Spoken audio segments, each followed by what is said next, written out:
Call to order. Good afternoon, everyone.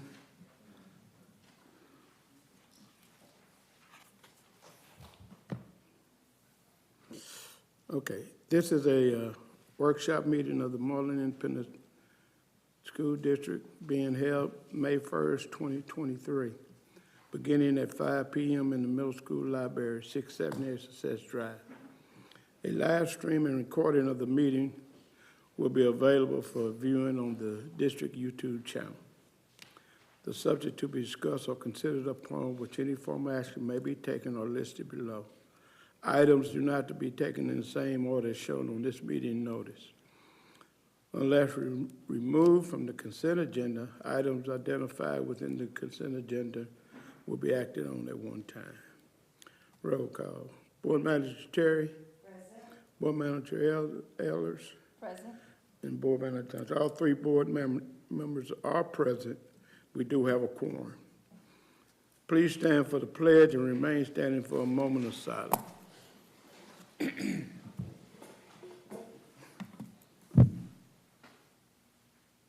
pledge allegiance to the flag of the United States of America and to the republic for which it stands, one nation, under God, indivisible, with liberty and justice for all.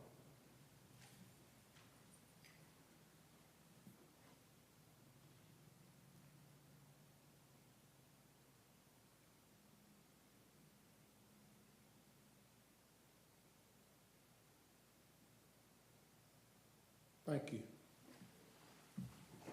Any public comments? There were none posted. Board President Johnson and members of the board, I would like to make a comment. Definitely the district's sincerest condolences to the family of fifth grade student Dante Trotter, who passed away this past weekend due to an asthma attack. So I definitely want to let his family and school community know that we're definitely thinking about them, praying for them, and we're definitely willing to assist in anything that they need during this very rough time.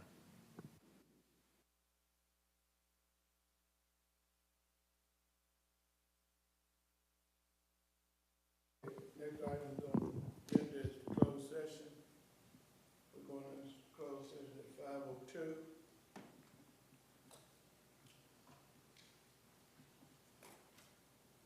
According to Texas Government Code Section 551.074, deliberation of personnel matters. I'm in closed session.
to order.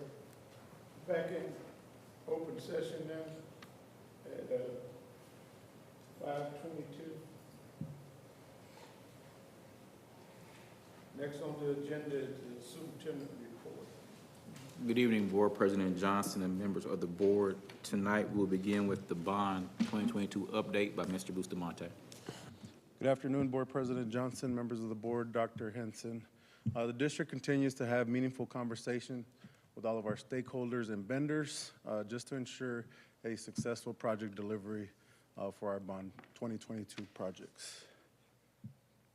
Our next bond advisory committee meeting will be on May 15th, following our board meeting at 6:30 here in the Learning Center.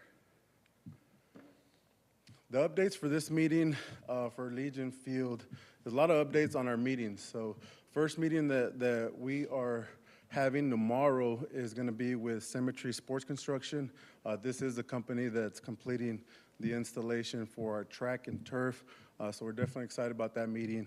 We're having it here tomorrow just to go over the plan before they start construction. And then a demolition project pre-proposal meeting was held on Friday, April 28th with potential bidders for that project just to ensure that they are bidding on the same scope of work for that project. And then we have another pre-proposal meeting scheduled for the stadium electrical improvements for Legion Field. And that meeting will be held on May 5th just to ensure everybody's on the same page for that scope of work as well. Lastly, the district will begin working with Symmetry Sports Construction to select the color for the track and the turf for the project at Legion Field. Big announcement, so the day has come to where we let Legion Field rest for a little bit as we prepare to install the new track and turf. So we're announcing today that Legion Field will be closing on May 2nd, 2023 for construction. Are there any questions? Thank you.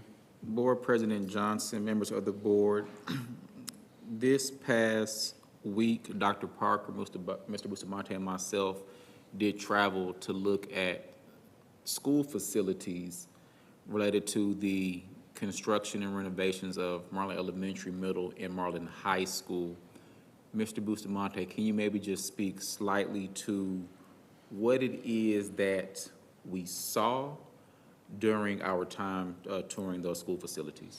So definitely we saw a lot of options for the project at Legion Field, the project for the high school, the middle school and elementary, but options for renovations, options for rebuilding, and definitely we were able to take a look at actual pricing. So what they paid for it a few years ago compared to what that will cost us today for construction.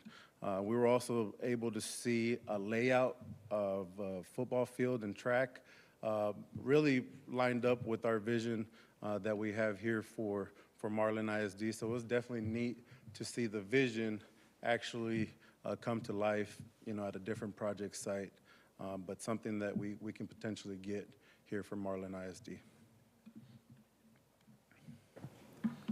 Next, we will have the District of Innovation update and proposed plan by Mrs. Marquita McCollum. Good evening, Board President Johnson, board members, Dr. Henson. Stephen Covey is most known for his book, The 7 Habits of Highly Effective People, and habit number 5 is seek first to understand, then to be understood. So that's where we are in this phase in our District of Innovation process. To remind you that under Chapter 12A of the Texas Education Code, traditional public school districts are allowed certain flexibilities if they are designated as a district of innovation. So we are in that process.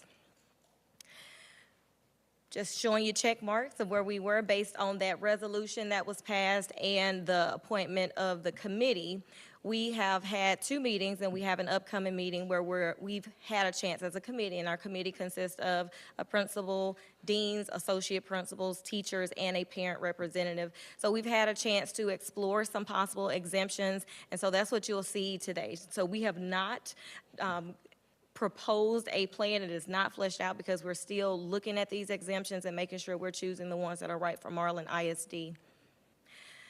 As we go through these, I'll give you a brief description of the Texas Education Code so that you're truly aware. However, the title really kind of sums up what it is. So the first one is looking at first day of instruction. According to Texas Education Code, the first day should not be before the 4th Monday in August. Of course, there are different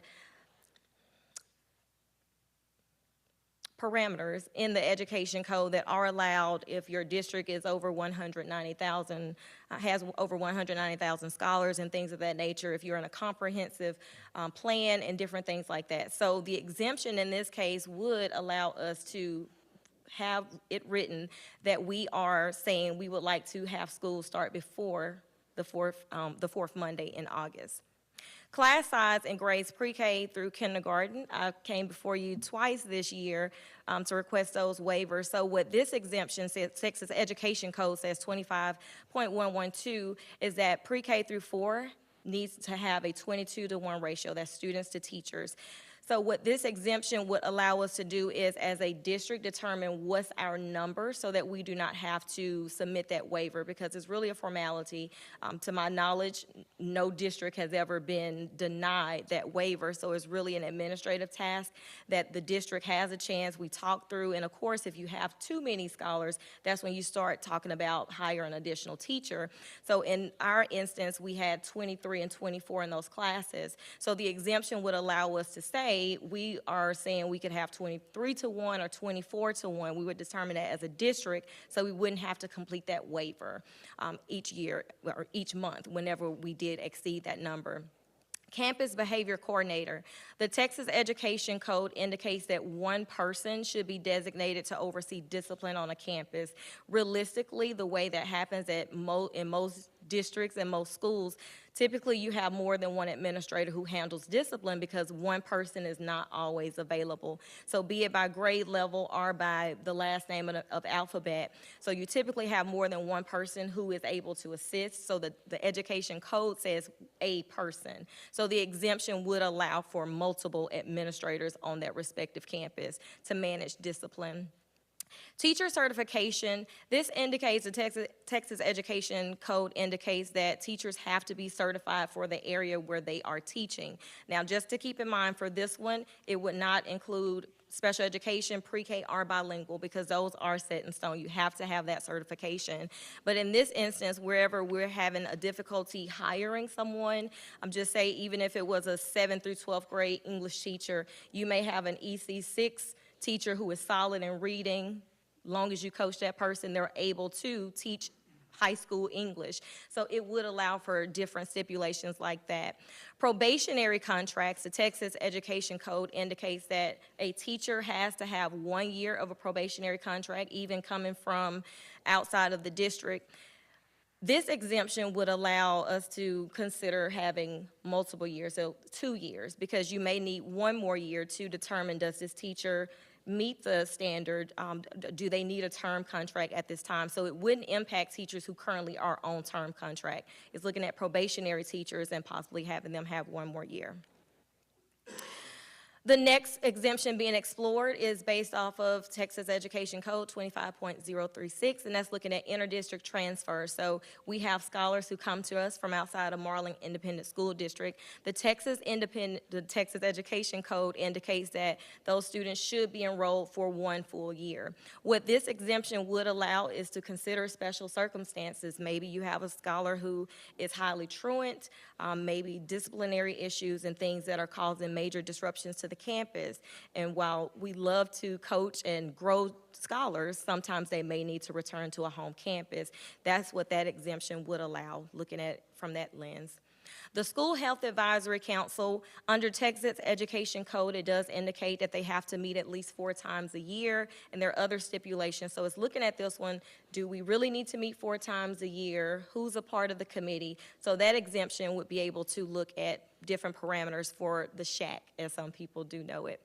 Looking at the teacher appraisal system, the Texas Education Code does indicate that every teacher should be appraised annually. So if there were an exemption here, if you had a teacher who was distinguished and accomplished, maybe that teacher does not have to be appraised annually. Maybe if they utilize the walkthrough process and not having a formal appraisal. So that's one that's being explored based on some committee members, their recommendations. Ejection of individuals from facilities. According to Texas Education Code, you should have a written record of verbal warnings that are provided when someone is ejected. They should be given a written copy of the appeals process.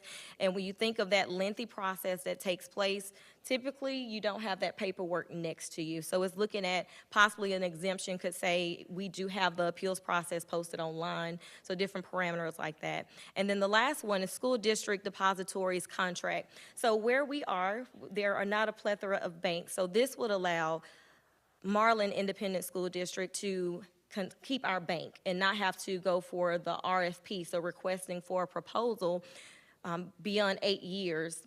I think the allowable contract is not beyond 8 years that a bank can be allowed to have that contract. However, looking at our parameters and that there aren't excessive banks around, it would allow that administrative task of completing the RFP to not have to take place because we will ultimately probably end up with the same bank. So it would take away that unnecessary paperwork because there is no other option. So those are the exemptions that are currently being explored by the committee. Some of these, of course, you saw those when we came and we presented information. And then when we got the committee together, they did want to explore some other ones. So we looked at the Texas Education Code. I've reached out to department heads so that they can give input on guidelines. So now we see the possible exemptions, not saying these are the ones that will make the plan, but these are the ones that have been explored. So we'll talk to those department heads, get their insight on guidelines for these possible exemptions, and then of course we'll bring that to the board once that plan has been posted online for 30 days and voted on by the committee. Are there any questions? When it's posted online for 30 days, that allows for the community to put input and make changes to it as well? Correct. So anytime anything is posted, they can, whomever they would contact from the for the website, they can send information there. If it's on the board agenda, they're welcome to send those comments, and we would definitely take that into consideration. But it would come to the District Innovation Advisory Committee for us to consider those comments and make sure that we're doing what's right for Marlin ISD. And lastly, it looks like you'll make good choices, which is very evident in the education of our kids right now. So. All right. All right. Thank you. And Board President Johnson, members of the board, in your board book, there is more of a breakdown of each of the proposed exemptions. I would definitely recommend that if you have any questions over the next 2 weeks, feel free to ask myself, and I can get in contact with Ms. McCollum in the committee before we bring you the finalized plan in 2 weeks.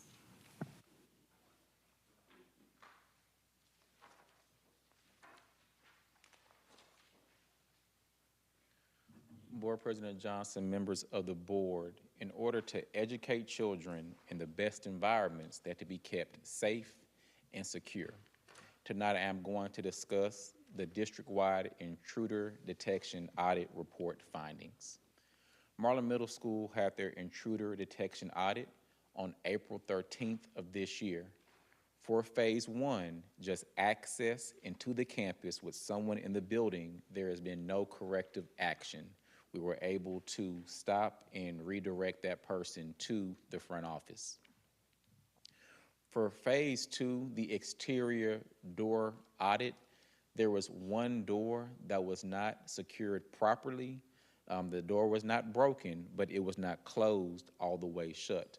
So there will be corrective action due to one door on this campus not being closed all the way shut, despite the other ones being closed. For phase 3, classroom door audit, Every classroom door on the campus was completely locked and secured whenever the Region 12 and TEA representative were here on campus walking and checking with the principal. So I definitely want to commend our faculty and staff for that. And for our weekly exterior door sweeps audit, we did have all of the appropriate information on file to show that we are checking doors weekly on all the campuses, but especially here at Marlin Middle School where the audit was conducted on April the 13th. So here are the action steps that we're going to make sure that we complete prior to the 1st of June.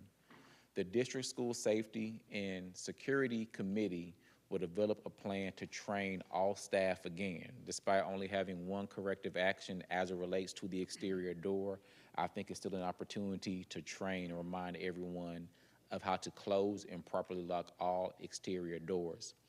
During this in-person training, we're going to continue to seek immediate feedback and input on how can we get better.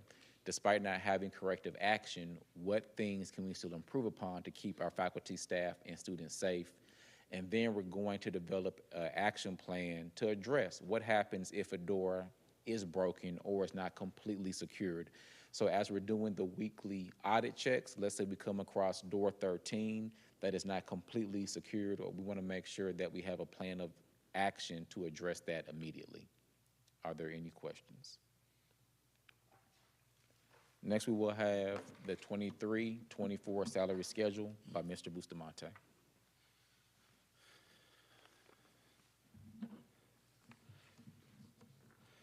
Board President Johnson, members of the board, Dr. Henson, Marlin ISD offers competitive salary, stipends, and benefit for our employees. We have a comprehensive compensation plan that's evaluated annually during the budget process. I'll be presenting to you the 2023-2024 salary schedule changes. In your board packet, you will find the complete version of the salary schedule if approved tonight. First change I would like to point out is in pay grade 11. We adjusted the 226 payday bracket to reflect the accurate number of days to be worked by these positions. Additionally, we included the appropriate daily rate for these positions. Moving on to pay grade 12. In this pay bracket, we adjusted the Director of Academics to Director of Federal and State Programs.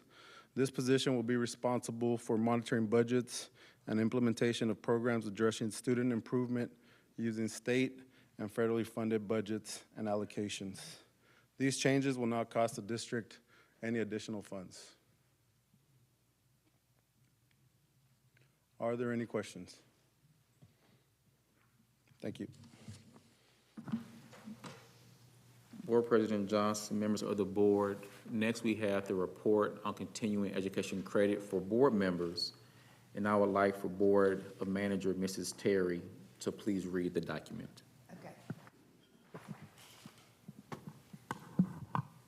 On the continuing education credits for Board of Managers, local district orientation not required for Billy Johnson and Berlin Terry, and Misty Ehlers has completed it. Introduction to Texas Education Code, not required for Billy Johnson and Berlin Terry, but Misty Ehlers has completed. Post-legislative update to the Texas Education Code, all board members have time remaining to complete training.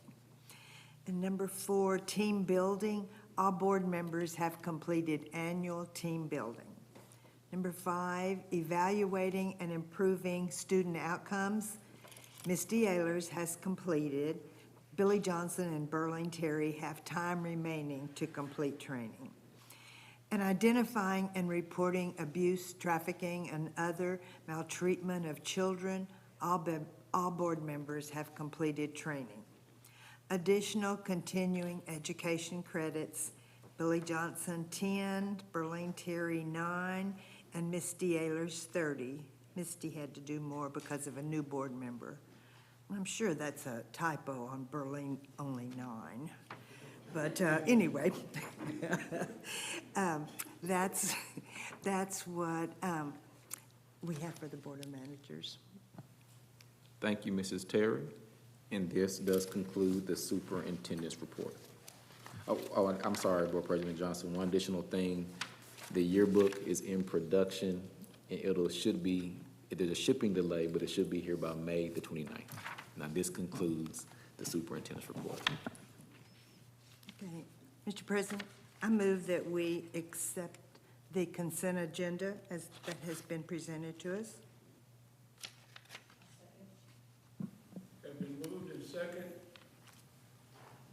Is there any other question? Not all in favor, raise your hand. Motion passed 3-0.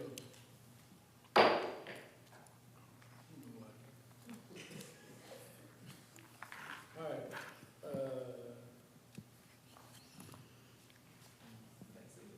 is that it? Yes, sir. Nothing else?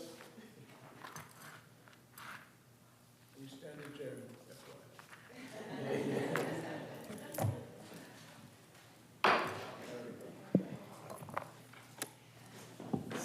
Saturday, 9 o'clock, we have our community event, 10 a.m. job fair. So please come and have fun.